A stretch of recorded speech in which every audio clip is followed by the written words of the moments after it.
Hello students, north Bengal ইউনিভার্সিটির আন্ডারে আমার যে সমস্ত ভাই বোনরা 6 সেমিস্টারে পড়ো, তোমরা জানো কলেজে বিভিন্ন ইন্টারনাল চলছে এবং ইন্টারনালগুলো কখনোই কমন দেওয়া সম্ভব না। যদি তোমরা বাংলা কাহিনী জানো তাহলে পরে তোমরা নিজেরাই বানিয়ে বানিয়ে লিখতে পারবে, এটা মাথায় রাখতে হবে। তো তোমাদের 6 সেমিস্টারে যে বাংলা রয়েছে, সাবজেক্ট রয়েছে, এই বাংলা সাবজেক্টে মূলতভাবে তোমাদের সিলেবাসে যা যা রয়েছে আমি তোমাদের কাহিনীগুলো বোঝানোর চেষ্টা করব ধাপে ধাপে, তোমরা প্রত্যেককে শুনতে পারো। এছাড়াও যারা ফেসবুকে রয়েছে বা ইউটিউব যারা আমাদের দেখে তাদেরও বলবো যে কাহিনীগুলো শুনতে পারে, বেশ ভালো ভালো কাহিনী রয়েছে। তো সিলেবাসের মধ্যে যেটা রয়েছে সেটা হলো যতীন্দ্রনাথ সেনগুপ্তের মরীচিকা কাব্য।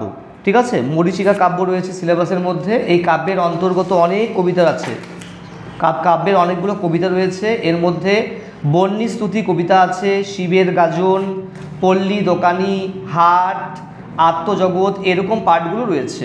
তো পরীক্ষার সময় এখান থেকে যদি আসে পার্টিকুলারভাবে কোনো একটি কবিতার মূল সারাংশ অথবা মেন কাব্যের বিষয়বস্তু সম্পর্কে বা কবি কী বলতে চেয়েছেন, এখান থেকে কিন্তু খুবই প্রশ্ন কমন রয়েছে। এছাড়াও তোমাদের সিলেবাসের মধ্যে রয়েছে কারাগার নাটক রয়েছে। ঠিক আছে, কারাগার নাটকের থেকে কারাগারের নামকরণের সার্থকতা, নরক চরিত্র, কংস চরিত্র, কঙ্কন চরিত্র, এই পাঠগুলো কিন্তু রয়েছে। ঠিক আছে, এছাড়াও তোমাদের যে সিলেবাস আছে, সিলেবাসের মধ্যে সুবর্ণলতা উপন্যাসে মুক্তকেশী চরিত্র বা সুবর্ণলতা যে উপন্যাস রয়েছে তার নামকরণের সার্থকতাটা পড়তে হবে। এছাড়াও তোমাদের সতীনাথ ভাদুড়ীর বেশ কয়েকটি ছোট গল্প রয়েছে। এর মধ্যে রয়েছে গণনায়ক রয়েছে। ঠিক আছে, গণনায়ক রয়েছে। এছাড়াও তোমাদের রয়েছে চরণদাস এমএলএ, চকাচকি গল্প, বন্যা গল্প, পত্রলেখা বাবা, এই পাঠগুলো রয়েছে। পত্রলেখার বাবা রয়েছে, এই পাঠগুলো রয়েছে। তো তোমাদের আমি ধাপে ধাপে বিভিন্ন বিষয়গুলো সম্পর্কে একটু হালকা বোঝাচ্ছি। প্রথম থেকে অডিওটি প্রথম থেকে লাস্ট পর্যন্ত শুনবে, তাহলে পরে প্রত্যেকটা পার্টই তোমরা পেয়ে যাবে। ঠিক আছে, তো শুরু করছি যেটা হচ্ছে যতীন্দ্রনাথ সেনগুপ্তের যে মরীচিকা কাব্য। দেখো, মরীচিকা কাব্যে এই কাব্যের অবকাশেই যতীন্দ্রনাথ সেনগুপ্ত দুঃখবাদী কবি হিসাবে পরিচিত হয়েছে। জীবন এবং জগৎকে তিনি দেখেছেন দুঃখের দৃষ্টিকোণ থেকে, জীবনকে নির্বহ দৃষ্টি থেকে আবিষ্কার করে দুঃখের সত্যতাকে বড় করে তুলেছেন তিনি। জগতের চারিদিকে লাঞ্ছনা, অপমান, ব্যর্থতা, বেদনা, প্রাকৃতিক পরিহাস, দারিদ্রতা, বেকারত্বতা, সীমাহীন অভাব, সমস্ত বিষয়গুলি এখানে কিন্তু ব্যাখ্যা করা হয়েছে। এবং যতীন্দ্রনাথ সেনগুপ্ত দুঃখের উপাসক ছিলেন। তিনি মনে করতেন জীবনের ক্ষেত্রে দুঃখকে বরণ করতে হবে। দুঃখকে পাশ কাটিয়ে চোরাবালিতে ডুব নয়, বরং দুঃখের মালা গলায় পড়তে হবে। তুমি যদি একবার দুঃখকে জয় করে নাও তাহলে পরে এই জগতে তোমার কাছে আর কোনো কিছুই থাকবে না। যেমন করে শিব সমস্ত দুঃখকে হরণ করেছেন এবং তিনি কখনো কৃপাদেব, কখনো রুদ্রদেব, কখনো শঙ্কর দেবতা রয়েছে।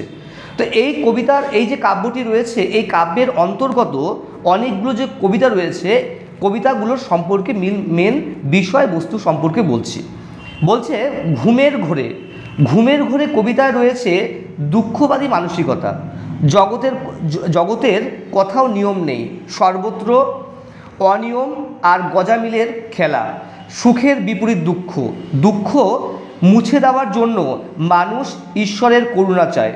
সুখের বদলে আরও দুঃখ এসে উপস্থিত হয়। ঠিক আছে, তো এই যে ঘুমের ঘোরে থাকি আমরা, সুখ কিন্তু ক্ষণস্থায়ী আর দুঃখ কিন্তু চিরস্থায়ী। সুখ মরে যায় আর দুঃখ চির অমর। এই জন্য কবি বারবার করে মৃত্যুঞ্জয়ের বর্ণনা করেছেন। তিনি বলেছেন, জীবনে চলার পথে কখনোই দুঃখকে তোমরা বাদ দিও না, দুঃখকে তোমরা বরণ করে নাও।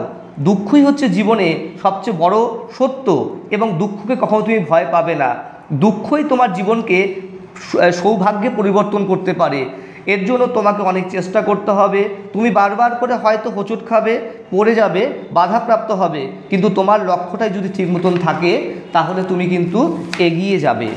ঠিক আছে, এগিয়ে যাবে। এই যে বিষয়টি এখানে ব্যাখ্যা করা হয়েছে, ঘুমের ঘোরে যে বিষয়টা, আমরা যারা রয়েছি, আমরা বাস্তবিক ক্ষেত্রে যারা মানুষ, আমরা সবসময় সুখের পেছনে ছুটি, আমিত্ব ভাব রয়েছে, আমার কিছু প্রয়োজন, আমার সুখ চাই না, দুঃখ চাই না, আমার সুখ চাই।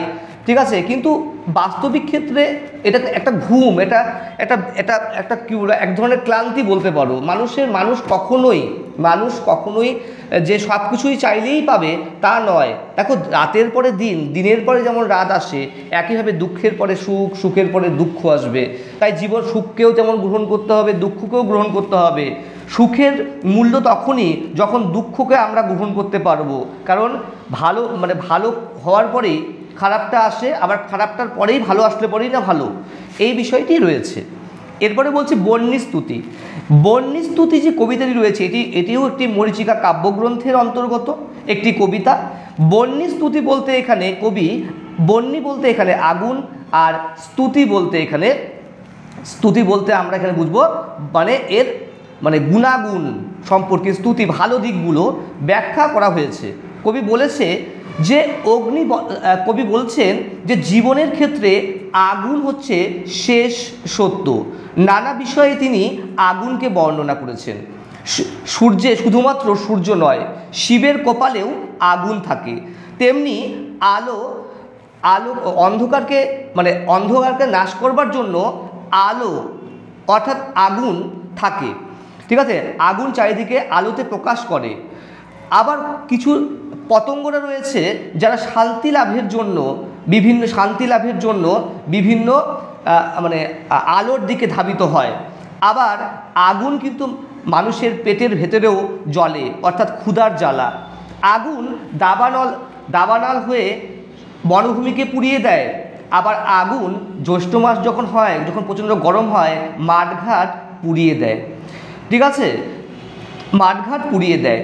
আগুন সমস্ত কিছুকে পুড়িয়ে ছাই করে দেয়।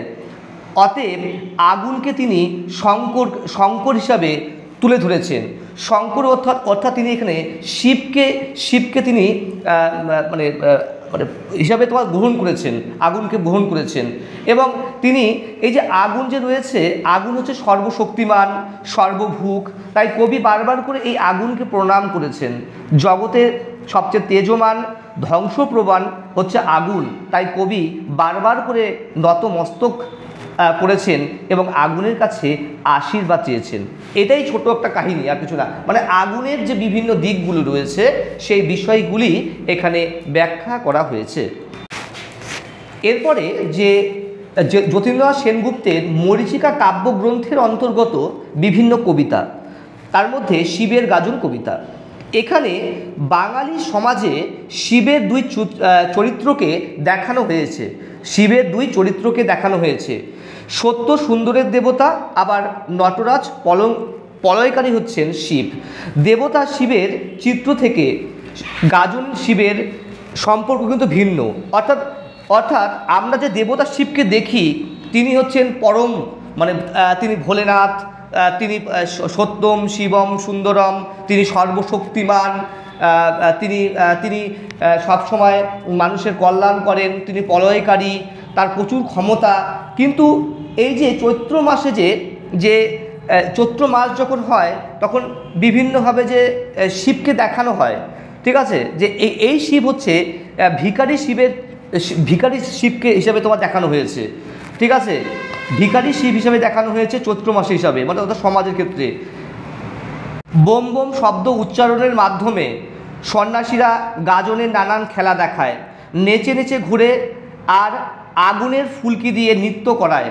কাউকে নিয়ে রেখে তার বুকের উপর নৃত্য করে দেখায়। কবি বলেছেন, নাচে শিব, নাচে রুদ্র, নাচে রে মহেশ্বর, নাচে শিব, নাচে সুন্দর, নাচে রুদ্রকাল।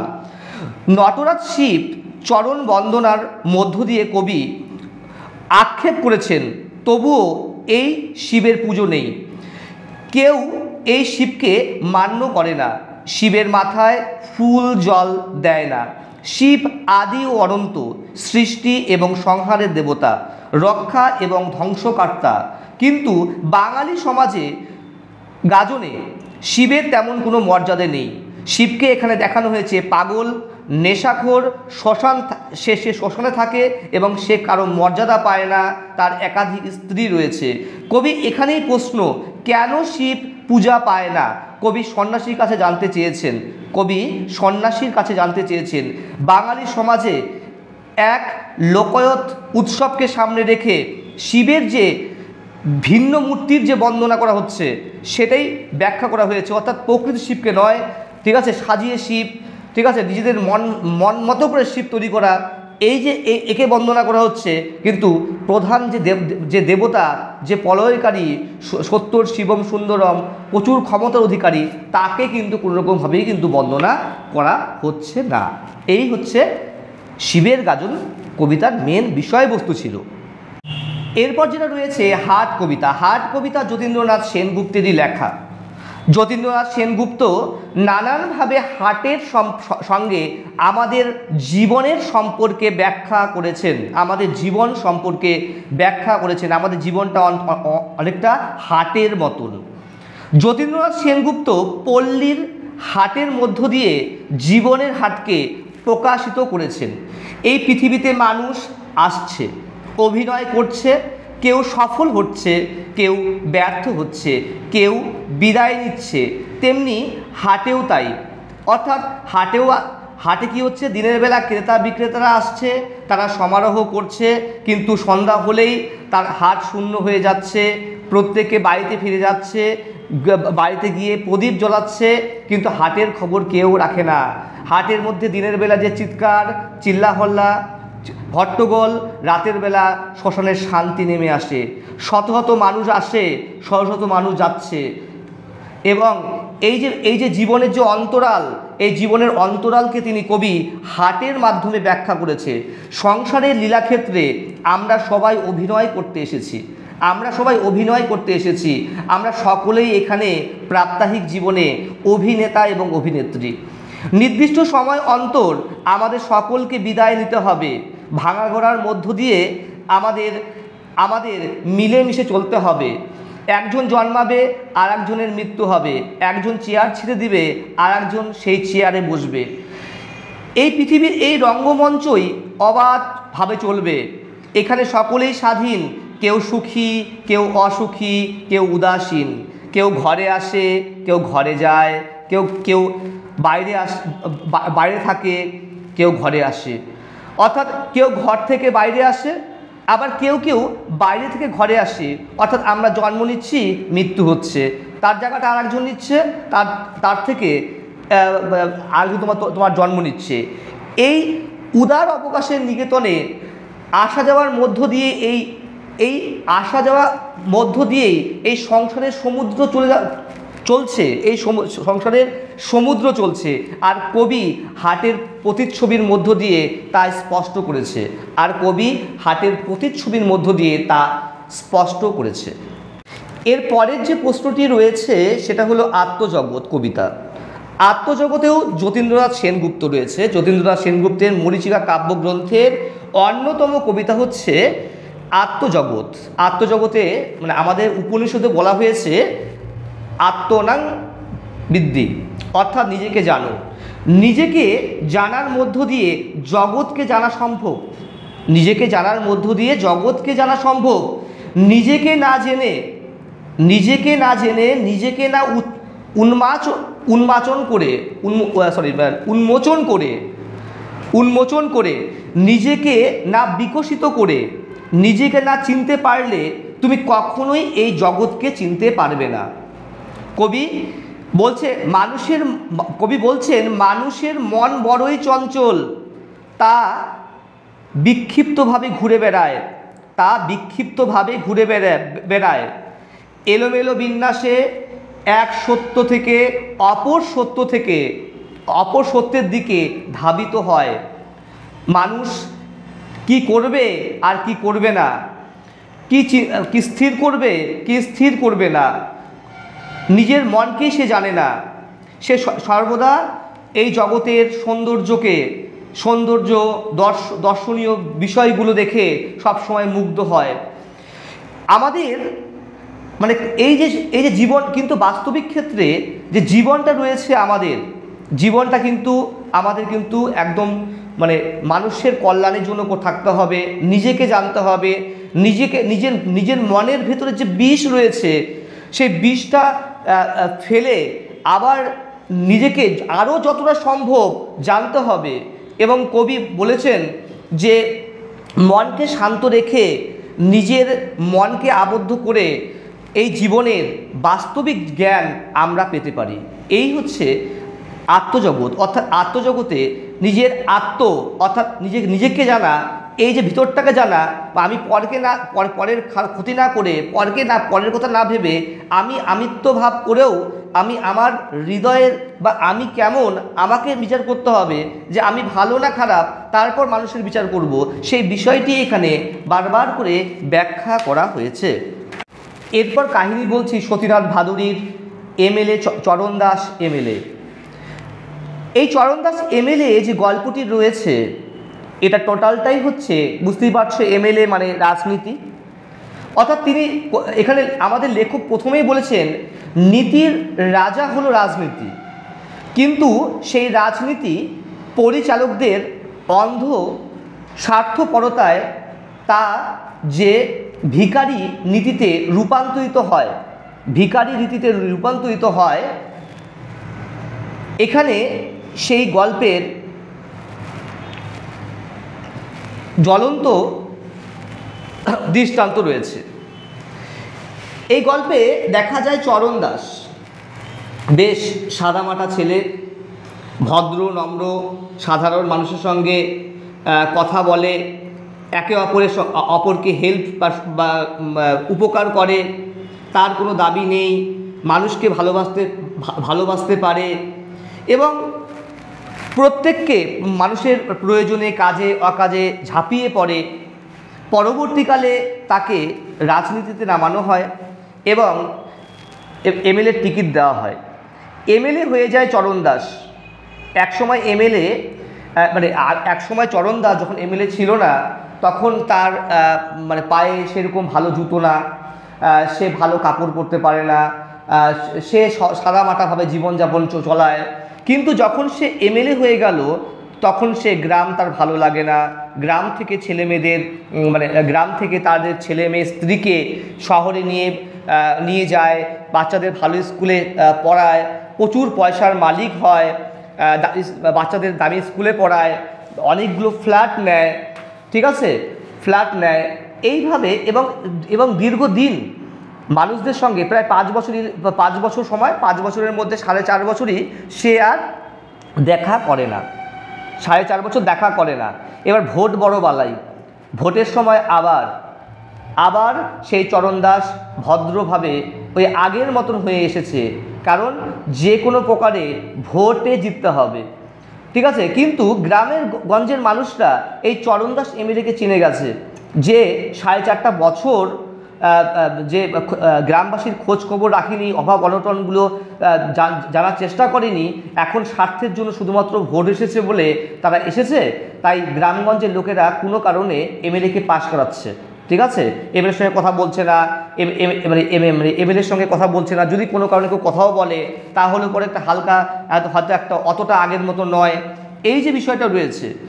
এর মধ্যেই এই চরণ দাসের কর্মপথে বাধা দেয় হচ্ছে মৌলভী সাহেব।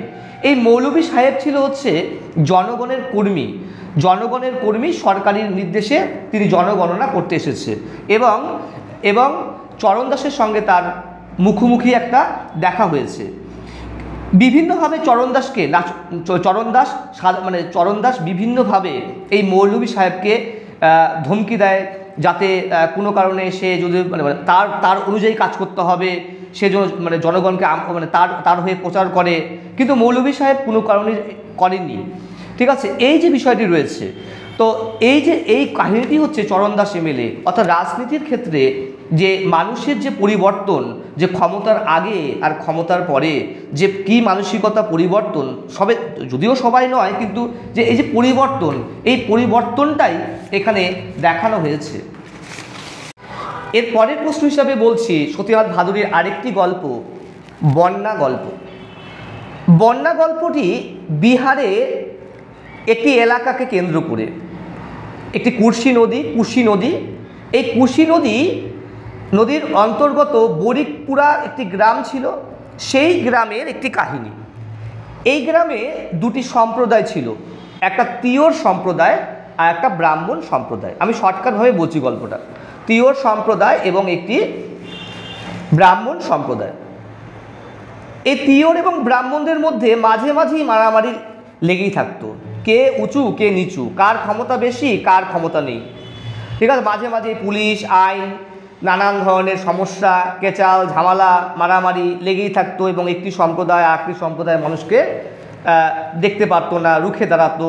হ্যাঁ, এই সময় এই গ্রামে এক বন্যা হয় এবং এই বন্যায় পেরেছিল দুটি সম্প্রদায়ের মানুষকে এক করে দিতে। অর্থাৎ যখন প্রচণ্ড পরিমাণে বন্যা হয় তখন চারিদিকে সব ভেসে যায়, তখন কে ব্রাহ্মণ কে তিওর, ঠিক আছে, এরকম ব্যাপার নেই। একে অপরকে বাঁচানোর জন্য, তাদের মানে আপদে বিপদে পাশে থাকার জন্য একে অপরের পাশে দাঁড়িয়ে পড়ে। এবং